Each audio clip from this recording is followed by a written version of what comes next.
Civil disobedience can be acceptable in a way, just you have to know the right ways to do it. And in the speech, in thorough civil disobedience piece, there's a bunch of examples of good ways to do it, and then there's a couple of bad examples. So in Thoreau's piece, the government's doing everything to try and keep power and control within them.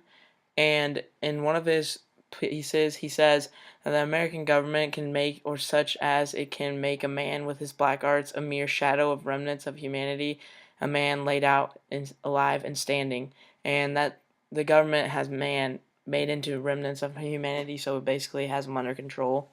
And then it is truly enough said that a corporation has no conscience, but a corporation of conscious men is a corporation with conscience, and the government's taking conscience away from corporations, so really they control them and they give them no power, and the government has all their power, and they're basically machines of the government.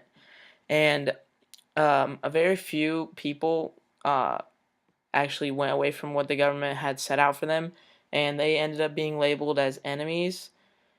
And so, very few were as heroes, patriots, reformers in the great sense of men. They serve the state with their consciences also, and so necessarily resist it for the most part, and they're commonly treated as enemies by it.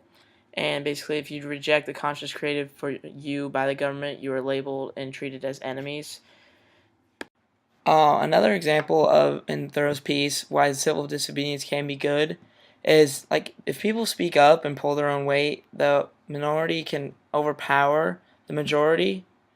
And he says, if any think that their influence would be lost there and their voices no longer afflicted the ear of state, they would not be as an enemy within its walls.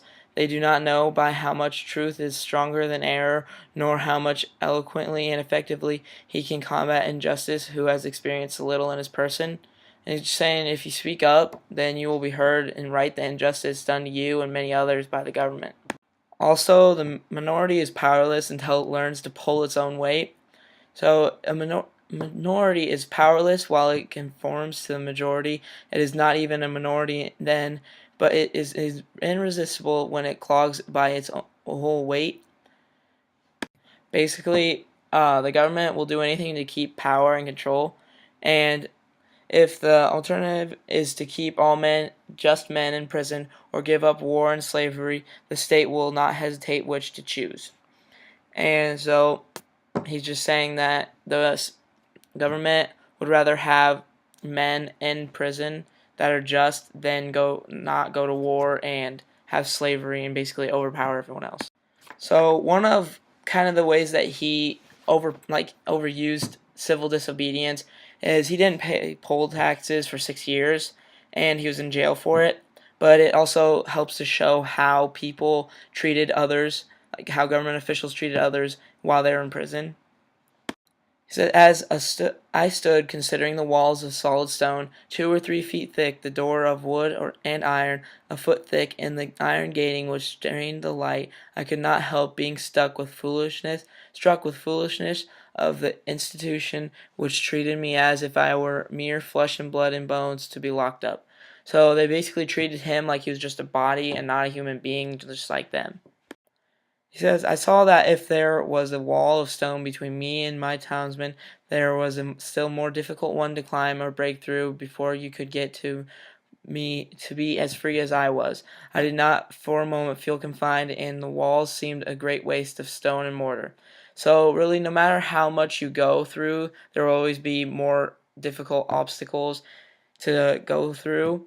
And he was saying that he never felt confined, so he was saying that his mind was always free and he could just think for himself and he had his own conscience and he would not conform to what they wanted him to do.